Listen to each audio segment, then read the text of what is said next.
नमस्कार दोस्तों, स्वागत है आपका अपने डेली अपडेट्स यूट्यूब चैनल पर। हम बात करेंगे तमाम भर्तियों के लेटेस्ट अपडेट को लेकर, जो कि आपकी परीक्षा एवं पढ़ाई से संबंधित होंगी। इसलिए वीडियो को जल्दी से लाइक शेयर सब्सक्राइब कर दें, जिससे आप सभी को इसी प्रकार की सटीक जानकारियाँ मेरे वीडियो के माध्यम से लगातार प्राप्त होती रहेंगी। तो देख लेते हैं आज की महत्वपूर्ण खबरों को। आज की सबसे महत्वपूर्ण खबर, कट ऑफ बताने से कतरा रहा आयोग। खंड शिक्षा अधिकारी के 309 पदों पर भर्ती के लिए 2.5 साल पहले जारी हुआ था विज्ञापन। जैसा कि आप सभी को पता है कि पिछले साल था, उसमें रिजल्ट भी जारी हुआ और उनको नियुक्ति भी दे दी गई है खंड शिक्षा अधिकारी को। तो उसी की बात हो रही है। अभी तक इसका जो है कट ऑफ नहीं बताया गया है लोक सेवा आयोग के द्वारा। तो उत्तर प्रदेश लोक सेवा आयोग ने खंड शिक्षा अधिकारी भर्ती अर्थात बीईओ 2019 की श्रेणीवार कट ऑफ अंक एवं प्राप्तांक अभी तक जारी नहीं किया है। एक अभ्यर्थी ने जब सूचना के अधिकार के तहत इस बारे में जानकारी मांगी तो आयोग ने कोई स्पष्ट जवाब देने के बजाय सिर्फ यही बताया कि भर्ती के प्राप्तांक एवं कट ऑफ अंक शीघ्र ही आयोग की वेबसाइट पर जारी किए जाएंगे। इसके लिए वेबसाइट का अवलोकन करते रहें।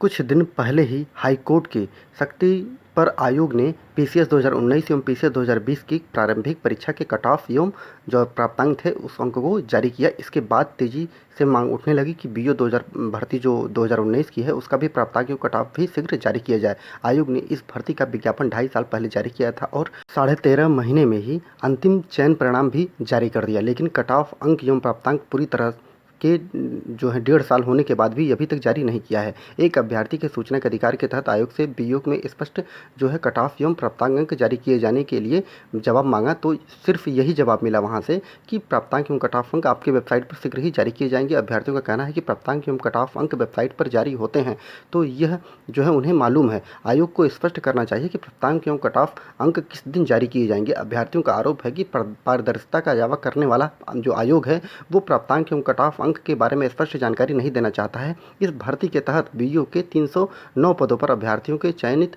जो विद्यार्थी हुए हैं 309 पदों पर उनकी घोषणा की गई थी और चयनितों को नियुक्ति पत्र भी मिल चुका है। सूचना के अधिकार के तहत रिक्त पदों की जानकारी भी मांगी गई थी, जिसके जवाब में आयोग ने कहा है कि रिक्त पदों के बारे में जानकारी शासन या संबंधित विभाग से दी जाएगी। तो आप लोग देख लीजिए कि सूचना के अधिकार का प्रयोग अब विद्यार्थियों को करना पड़ रहा है खंड शिक्षा अधिकारी के जो प्राप्तांक एवं कट ऑफ है, क्योंकि अभी तक आयोग ने क्योंकि हाईकोर्ट ने लताड़ लगाई थी इनको 2019 और 20 के जो पीटी हुई थी उसका कट ऑफ एवं प्राप्तांक के लिए। अब विद्यार्थी बीईओ की परीक्षा के लिए परेशान है क्योंकि अभी तक 2.5 साल हो गए, 1.5 साल और अभी तक उसका कोई अता पता नहीं है। तो अब देखते हैं कि कब आयोग स्पष्टीकरण तो आयोग यही दे रहा है कि वेबसाइट पर जो है जल्दी से जल्दी प्राप्तांक एवं कट ऑफ जारी कर दिए जाएंगे, लेकिन किस दिन और कब जारी किए जाएंगे ये आयोग जल्दी से जल्दी विद्यार्थियों को बताएं कि जिससे कि विद्यार्थी सूचना के अधिकार के तहत या न्यायालय में कहीं भी वो परेशान न हो। अगली खबर, बीएड वाले तैनात शिक्षकों की कराए जाए 6 माह का ब्रिज कोर्स अर्थात 69,000 सहायक शिक्षक भर्ती को लेकर हाईकोर्ट का आदेश आ चुका है। अर्थात इलाहाबाद हाईकोर्ट की लखनऊ पीठ ने 69,000 सहायक शिक्षकों की भर्ती के तैनात बीएड जो योग्यताधारी अध्यापकों को एनसीईटी के गजट के आदेश के मुताबिक 6 माह का ब्रिज कोर्स कराने का आदेश राज्य सरकार को दिया गया है। कोर्ट ने कहा है कि अगर विभाग की तरफ से यह ब्रिज कोर्स कराने में देरी होती है तो इससे शिक्षकों की नियुक्ति पर कोई विपरीत असर नहीं पड़ेगा। न्यायमूर्ति जो राजन राय हैं उन्होंने आदेश दिया है कि पंकज कुमार समेत 10 शिक्षकों की 2 याचिकाओं पर दिया है और याचिकाओं में वकील जो हैं दीपक कुमार का कहना है कि एनसीईटी जो 28 जून 2018 के गजट आदेश के तहत 69,000 शिक्षक भर्ती में तैनात किए जाने वाले बीएड योग्यता धारकों शिक्षकों को 2 साल के अंदर 6 माह का ब्रिज कोर्स करवाए जाने का जो कहा गया था और याचिकाओं का कहना है कि उन्हें अक्टूबर 2020 में तैनाती मिली है। करीबन 1.5 साल से अधिक का वक्त भी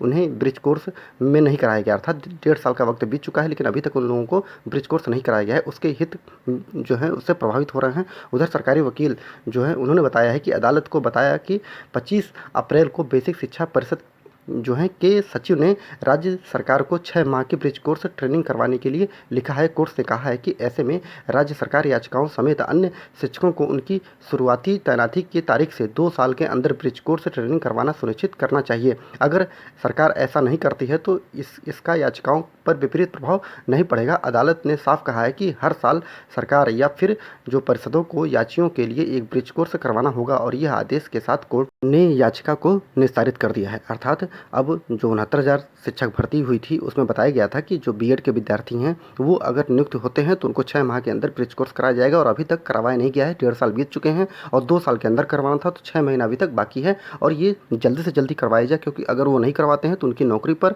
और शिक्षा पर व्यापक प्रभाव पड़ेगा। तो हाईकोर्ट ने कहा है कि जल्दी से जल्दी इन लोगों का जो 69,000 शिक्षक भर्ती में जो टीचर हुए हैं बीएड वाले, उनका जल्दी से जल्दी ब्रिज कोर्स करवाया जाए। तो देखते हैं कि कब तक इन लोगों का ब्रिज कोर्स कंप्लीट होता है।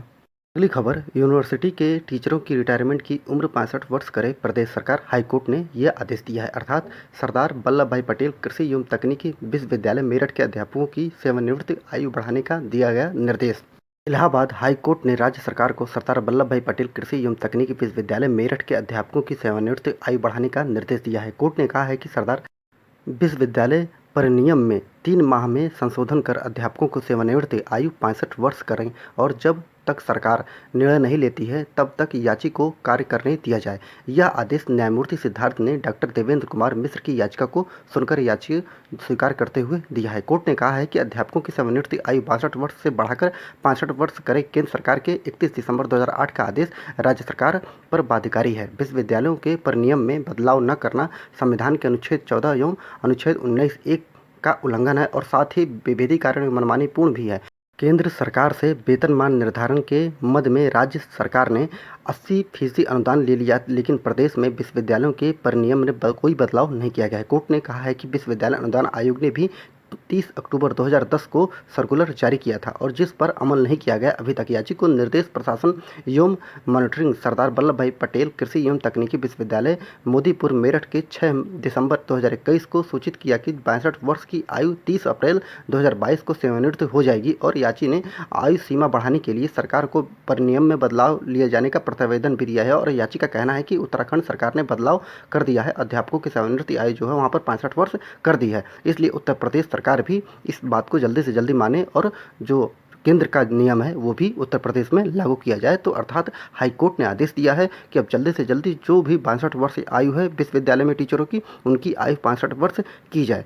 अब देखते हैं कि सरकार के द्वारा संशोधन किया जाता है कि नहीं किया जाता है, क्योंकि ये बहुत बड़ा संशोधन है। अगर ये संशोधन होता है तो ये बात मान के चलिए कि विद्यार्थी जो हैं टीजीटी, पीजीटी, एलटी और प्राथमिक में भी अपनी एज बढ़ाने के लिए आंदोलन करेंगे। तो अब देखा जाएगा कि ये सरकार कब तक करती है। हाईकोर्ट का तो आदेश आ चुका है, क्योंकि आप लोगों ने देखा होगा कि हाईकोर्ट के आदेश को लगातार उत्तर प्रदेश का कोई भी आयोग हो वो उनके आदेश का लगातार उल्लंघन करता आ रहा है। तो अब देखते हैं कि ये आदेश कब तक पारित किया जाता है। अगली खबर, अधिक अंक वाली की वरीयता जिले में नियुक्ति का निर्देश।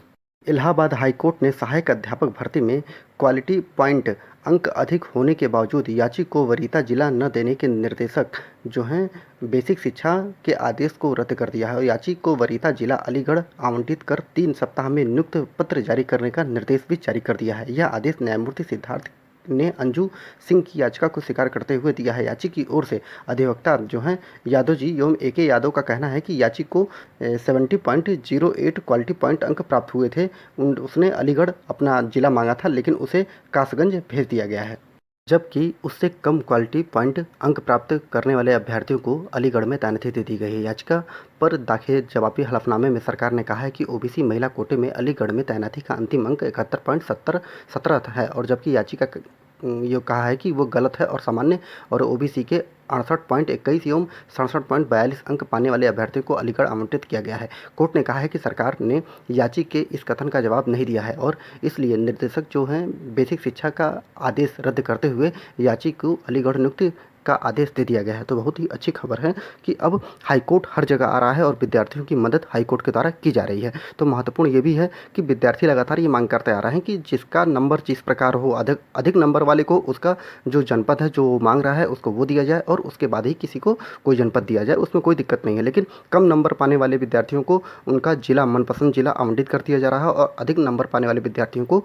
वो भटक रहे हैं, हाईकोर्ट के शरण में जा रहे हैं। तो हाईकोर्ट की दया से, हाईकोर्ट की कृपा से, हाईकोर्ट के आदेश से अब देखिए इन विद्यार्थियों को उनका जिला मिलने जा रहा है। तो बहुत ही अच्छी खबर है कि सभी विद्यार्थी याची बनकर जाएं और हाईकोर्ट की शरण लें, जहां पर आपकी सुनवाई होगी और सरकार को बाध्य होना पड़ेगा आपका मनपसंद जो जिला है देने के लिए।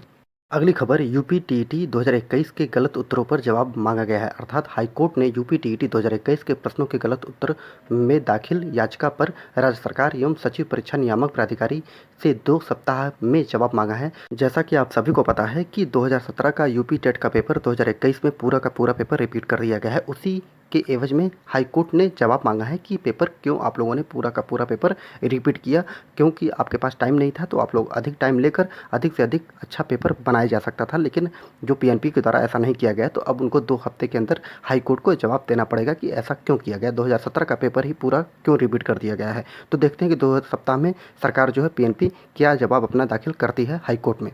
अगर वीडियो अच्छा लगा हो तो वीडियो को लाइक शेयर सब्सक्राइब जरूर कर दें। पूरा वीडियो देखने के लिए बहुत बहुत धन्यवाद।